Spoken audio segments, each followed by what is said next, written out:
everyone. Welcome to the first episode of Veriswap Trade Talk. A lot of you guys have requested to see a behind-the-scenes view of transactions that people have done on the platform. So here you have it. Today we have Lou. Lou is one of the top traders on the Veriswap platform with over 200 trades done in a span of about 3 months. Welcome, Lou. Why don't you tell everyone a little bit about yourself? How we doing, guys? Collector, enthusiast. I do shows. I set up. I have my Instagram for my card page. I love the hobby. I'm in the hobby full time now. I did mortgages well over 20 years, collected part time, and then I made the leap of faith to pursue this as a full time career. The app has been very helpful in many ways to facilitate that. So I think we should review some trades today and see how the King of Cardboard gets down. Yeah, let's take a look. So let's look at the first trade in which you traded a card that you owned, a Brady Downtown PSA 10, for a bunch of football cards. Lou, walk us through the trade. Why did you make this trade? What stuck out to you in this lot? How the negotiations went? I'm curious to hear this for the first time. Very good.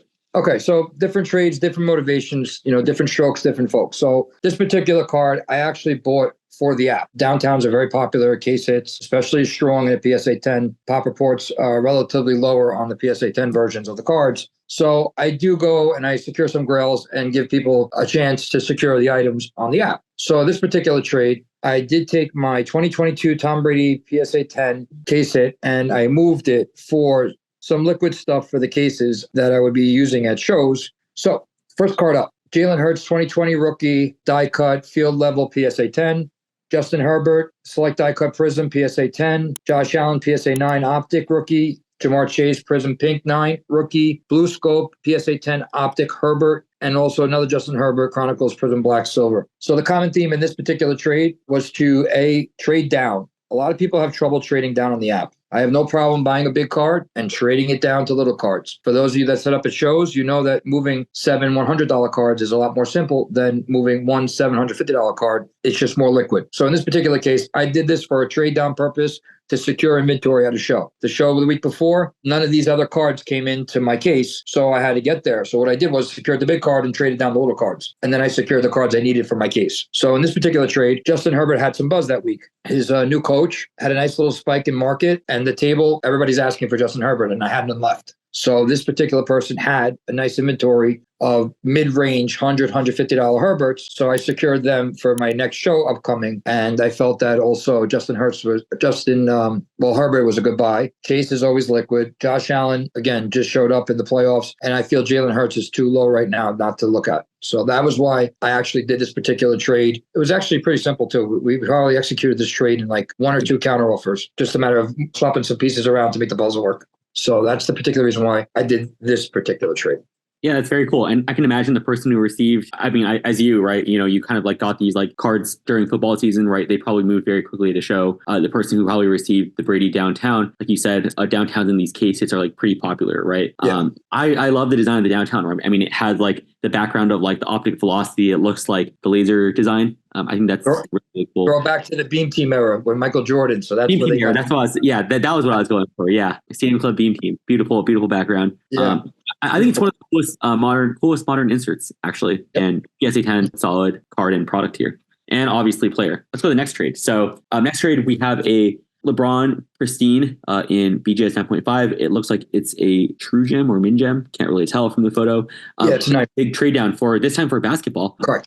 I guess, Lou, do you usually trade basketball for basketball and like football for football? Is that kind of how you think? Or depending on how I wake up that morning and what I need. Okay. If I see somebody has Luka, Luka's my iron lung, and Michael Jordan. Michael Jordan is funny on the app, is like trading bullion, gold bullion. You need Michael Jordan, you need gold coins to get a gold bullion. Like this particular trade, LeBron is pretty much king in a rookie format. LeBron holds very, very, very heavy weight on the app.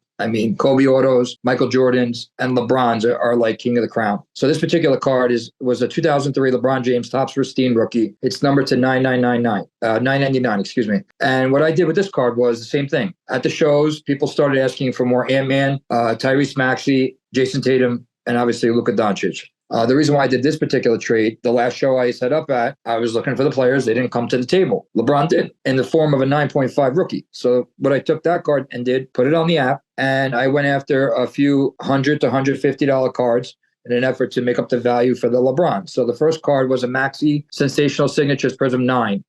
With Embiid recently going down with his knee injury, I needed some more Maxi in my portfolio. So that was the reason why I secured that card.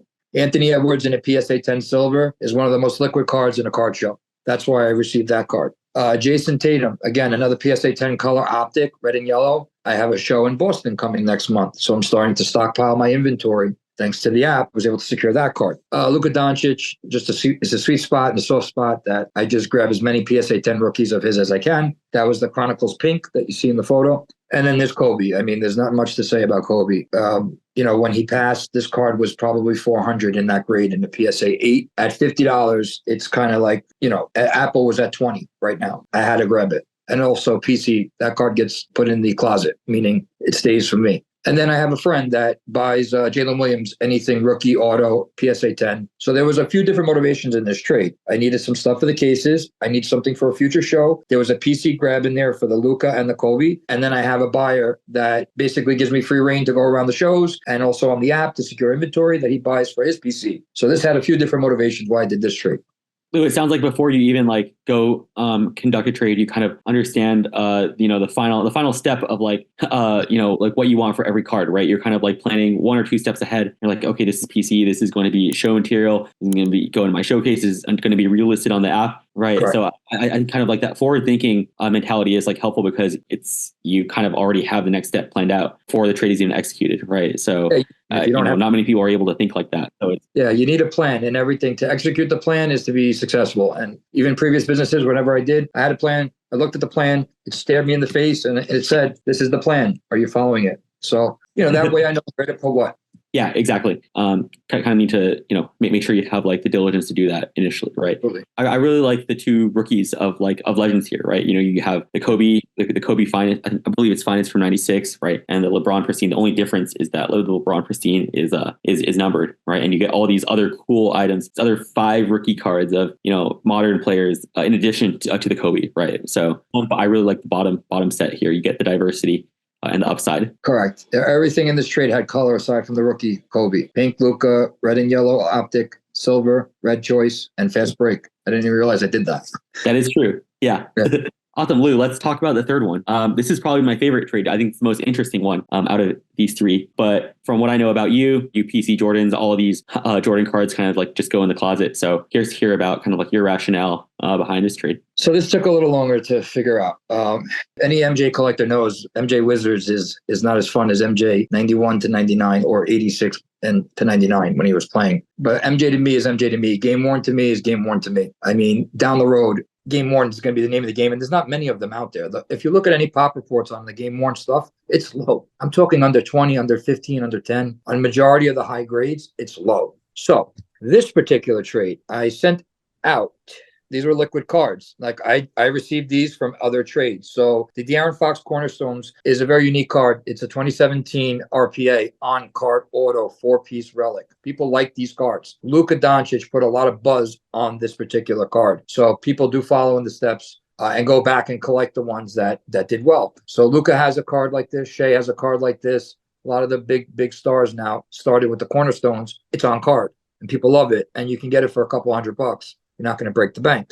The second card, again, the ever elusive and magnificent 2021 Donruss Downtown, just based Donruss without the laser of the great Peyton Manning. So I guess with the All-Star game on, maybe someone saw the card and they went a little nuts and it had some nostalgia that triggered something that maybe wanted that card. But that card was included in the trade. And coincidentally, on the other side, the last card that came in was Eli Manning, who was on the opposite side of the Pro Bowl, an on-card auto, which was an actual beautiful card from Impeccable 2022. It's his championship card holding up the trophy, number 249, once again, on card. So it was really funny, actually. This is the Pro Bowl setup right here, Peyton Manning versus Eli Manning. Yeah, I really like the trophy card. I think the trophy cards are always really unique, right? You kind of usually see action pieces of these players, right? But the trophy card is like not only representative of kind of like them in their uniform, but it's like after they've won an accomplishment, right? Correct. How did you guys land upon like this unique combination of cards? Like, did your trade partner pick these 3 cards out of your inventory, or did you offer them? Did you look at his preferences? Like, what did that look like? Because it's a pretty diverse set, I would say. To be honest, I mean, the preference thing, I look at if I'm searching for something that I want. and basically entice the person to answer. This person expressed interest on the Fox and the Eli Manning. I believe that's how it went down. And I added the Peyton Manning. Can't go wrong with both Mannings. And I expressed interest in the Michael Jordan. Now, the reason why I went after the Michael Jordan, even though it's Wizards, do you see something key and iconic about the year? It's I 2003. don't see the year. What year is it? Oh, 03. Oh, interesting. So So, it's LeBron has a card that looks like this too, right? It's I think I've so seen this. that's the first thing that popped out. That year triggers endorphins in my mind because I know I'm in LeBron territory. So in 2003, the Upper Deck Glass, LeBron does really well. And the person had in the title only 4 total graded, not pop, but total graded with BGS was only 4. Oh wow. So that's important to me. You know, even though it's Wizards, I was immediately attracted to that particular part of the line. And the pop report did check out when I looked it up. And again, it's Michael Jordan, which is kind of like a timeless treasure, you know? It's just a beautiful card. I mean, it kind of reminds me of like the Flair Showcase cards, right? You have Yeah. like the Yeah. little player on the front in color, and then the shadow on the back. I think that's really cool. A little swirly thing on the right hand. I'm actually not sure what that is, but it looks kind of like the Disney handwriting. Yeah, it's like the first thing that reminded me of that. it looks like shoelaces, actually. It might be Really, shoelaces, and then it uses his jersey number to connect the shoelaces. But this was a PC grab. So once again, when I secure Jordan, it goes in a vault, and there's armed guards there. You're not getting it. So that's basically what I do with the Jordan cards. So there's different reasons why I do different trades, and I want to teach everybody how to be successful in the app. And I think we spoke about doing some more content in an effort to teach people how to trade down, trade up, you know, trade to liquidity, what's hot it shows. I think this could be very helpful and people navigating the app and to make it a little bit easier to secure trades, even the first trade, you know. I hope so. Yeah. I think main priority for us is like making the app very easy to learn, very easy to use, and make sure that people who have no trading experience, they come in and they have an easy time, right? And I think like you breaking down the nature of those trades makes learning these more advanced concepts much easier and faster. Yep. So it's definitely helpful for everyone to kind of hear about these. Outside of just, the curiosity aspect of like, what some of our largest traders pick up on the platform. What were they thinking? You know. Yeah. So this is our first iteration of this, but if anyone has any feedback, feel free to post it in the comments. We plan on having many more of these episodes down the road where we can come at this from different perspectives, not only reviewing Lou's own trades, but also large trades, smaller trades, interesting trades, right? We do over 60 transactions a day, so we have thousands of transactions to go over every month. So there's no shortage of that. But today, really appreciate you coming on today, Lou. My pleasure. Everyone find you outside of the Veriswap app. Yep, the King of Cardboard, guys. Come follow me on Instagram. King of Cardboard, you heard it here. Lou also goes to a lot of shows on the East Coast, so I'm sure for you regular showgoers, we'll cross paths with him, and maybe you'll see some of the inventory that is on Veriswap in person. But appreciate your input today, Lou, and look forward to chatting with you soon. My pleasure, brother. Have a good one. Have a good one. Thank you. Good luck.